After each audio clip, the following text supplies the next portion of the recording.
महाभारत ग्रंथ के अनुसार एक बार राजा द्रुपद पांडवों से पराजित होने के कारण परेशान थे।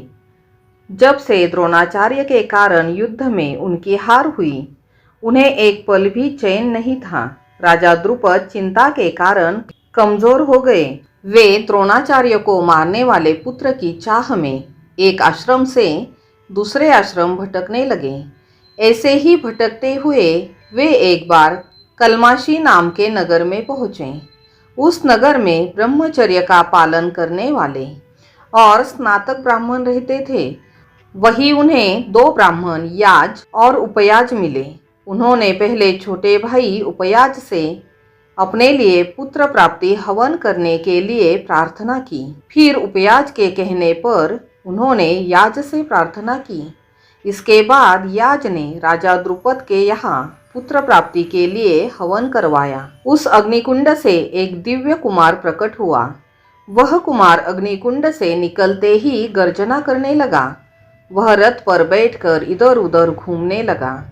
उसी वेदी यानी हवन कुंड से कुमारी पांचाली का भी जन्म हुआ।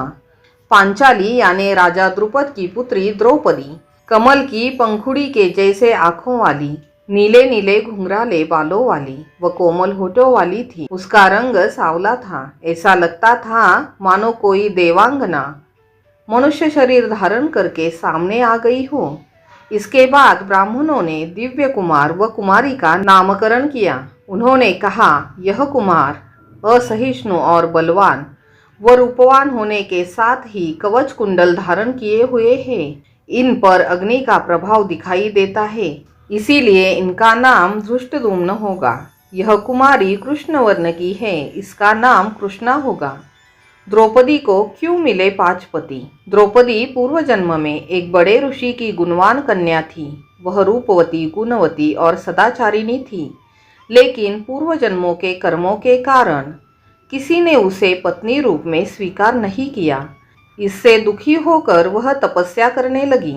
उसकी उग्र तपस्या के कारण भगवान शिव शंकर प्रसन्न हुए और उन्होंने द्रौपदी से कहा, तू मनचाहा वरदान मांग ले। इस पर द्रौपदी इतनी प्रसन्न हो गई कि उसने बार बार कहा, मैं सर्वगुण युक्त जैसे कि धर्मात्मा, साहसी, सुंदर, रूपवान, बलवान, ज्ञानमान पति चाहती हूँ। भगवान शंकर ने कहा, तूने मनचाहा पति पाने के लिए मुझसे 5 बार प्रार्थना की है, इसलिए तुझे दूसरे जन्म में एक नहीं 5 पति मिलेंगे। तब द्रौपदी ने कहा, मैं तो आपकी कृपा से एक ही पति चाहती हूँ। इस पर शिवजी ने कहा, मेरा वरदान व्यर्थ नहीं जा सकता और तुमने अपने पति में जितने गुणों की चाह रखी है, वह गुण किसी एक इंसान में होना मुमकिन नहीं है, इसलिए तुझे 5 पति प्राप्त होंगे।